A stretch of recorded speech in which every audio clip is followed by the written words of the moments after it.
here at Western and Capitol in San Pedro at the parking lot outside Ralph's Supermarket. We have a very bad situation here, I'm afraid. The police have cordoned off an area.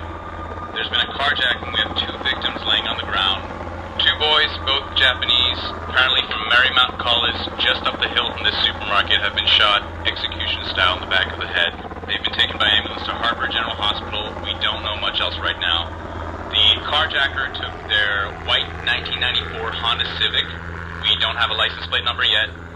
As soon as we have it, we'll give it to you. Little else is known at this point, Jesse. The parking lot has been cordoned off. People are milling about. The police have roped off the area. As far as we know, they're still alive. This is Ron Armino reporting from San Pedro. Back to you again, Jesse. Thank you, Ron. Thank you. In other news tonight, President Clinton again suggested we contain...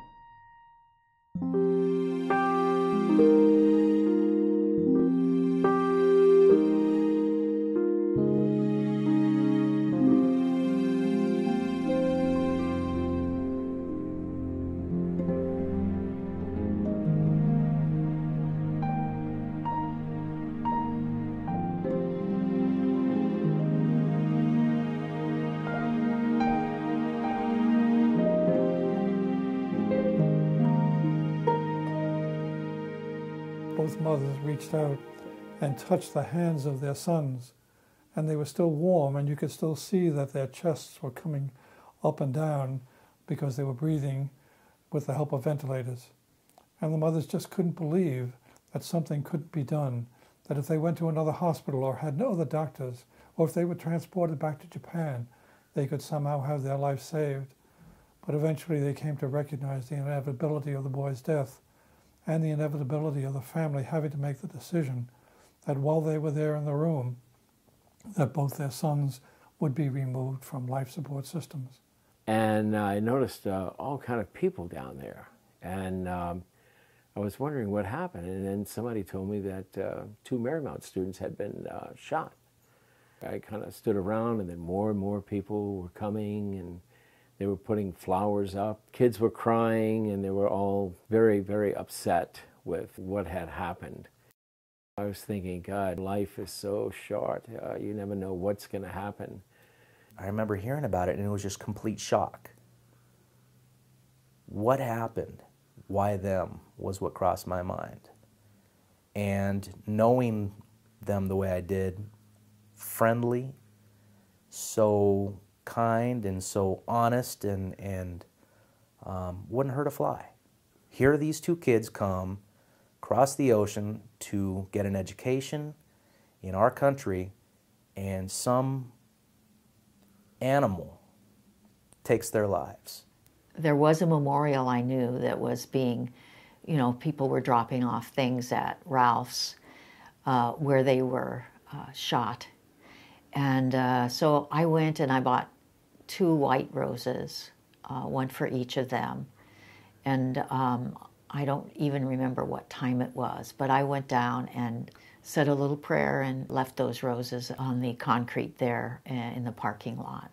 Later in the afternoon, when I'd heard of what had happened, or in the evening, on my way home, I went down to Western, went by what had become an instant shrine, flowers, candles, and found myself, like everyone else, simply weeping. People were just standing there in disbelief. And someone says to me, I was student body president at the time, why don't you say a few words? And I don't know what I said, but anger is what I felt.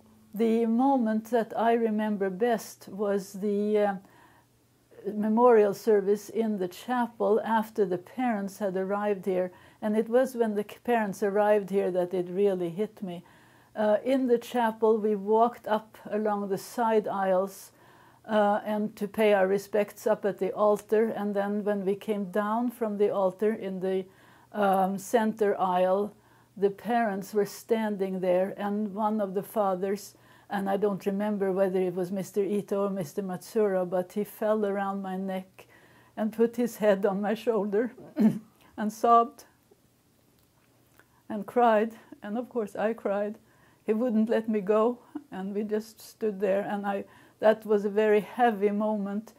But it was something that seemed like the end of an era for me, almost like this end of an age of innocence, when suddenly death becomes very real for young people. One of the strange things, too, about them, I remember very vividly, was in the college memorial service we had for them, Sandra Ross Mickelin, their teacher, read one of the essays that one of the boys had written. It was called How to Say Goodbye to Your Friends. You know, I remember the parents remarking on this, and they came on campus, that they looked out, and from this 1,000-foot elevation, you could see Catalina Island, you could see the ocean there below us, just a beautiful view of downtown Los Angeles as well.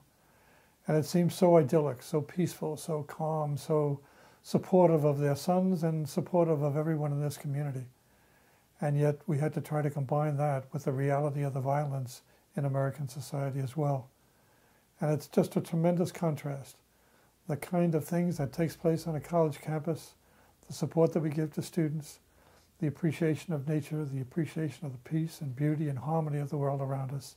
And that really is the tragedy of what happened to these two young men.